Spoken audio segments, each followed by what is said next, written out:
एकैछिन हाँस्ने कोसिस गरौँ है त, लेट्स गो। साह्रो जाडो बढेको है होइन। नेपालमा राणा शासनको अन्त्य चाहिँ कसले गरेको? कमसेकम राणा शासनको अन्त्य हुँदैन थियो भने स्कुल त जान पर्दैन थियो यार, पढ्न त पर्दैन थियो। यस्तो जाडो बढेको छ नि होइन, यस्तो जाडो बढेको छ। अस्ति म जाडोले गर्दा नुहाएर तुर्र कामिरहेको थिएँ होइन, यस्तरी जाडोले त कमाउँछ नि त, लग कामिरहेको थिएँ। अनि मेरो अङ्कलले चाहिँ क्या अरे यसलाई त देउता आएछ भनेर थालमा चामल लिएर आउनुभएको छ हेराउन नै। लौ न प्रभु, मैले जति पैसा कमाए पनि बचत हुँदैन, के गर्ने होला भन्नुभयो। अनि मैले पनि अङ्कललाई भनिदिएँ, बिहान बिहानै चिसो पानीले नुहाएर भगवानको पूजा गर्नु भनेको, अहिले जाडो छ अङ्कल छैन नि। अस्ति म टोयलेटबाट निस्किँदै थिएँ अनि बाउले मलाई प्वाक्क हान्नुभयो कि।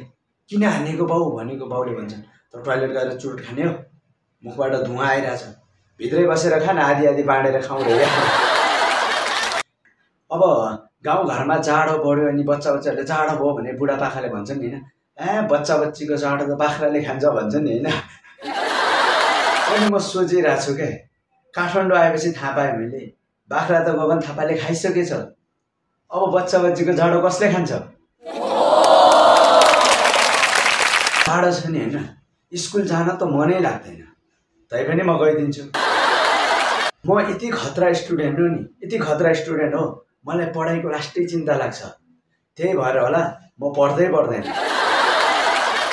अनि यस्तो जाडोमा बिहान बिहान स्कुल गएर फेरि फर्स्ट पिरियड नै इङ्ग्लिस पढ्नुपर्छ क्या।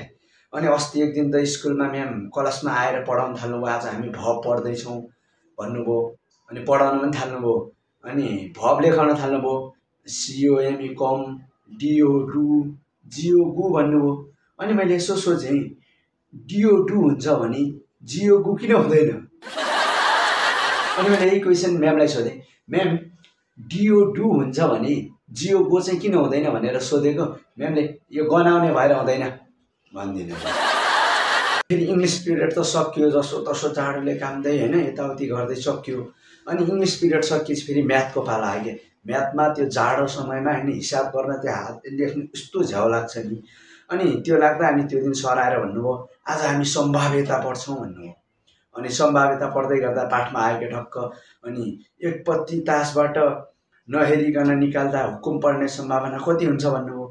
अब यही हो क्या, भन्छ नि कालो अक्षर भैँसी बराबर। हुकुम भन्ने के हो थाहा छैन मलाई, साथीहरू तासमा के हुन्छ भट्टाभट भनिरहेछन् क्या, मलाई चाहिँ केही थाहा छैन।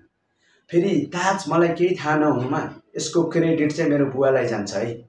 किनकि अस्ति दसैँको बेलामा ताज खेल्छु भनेर यसो बसेको थिएँ, अनि बाउले बस्नै 2 दिनसम्म बस्नै नहुने गरी हानिदिनु भयो। अनि कसरी थाहा हुन्छ मलाई ताज?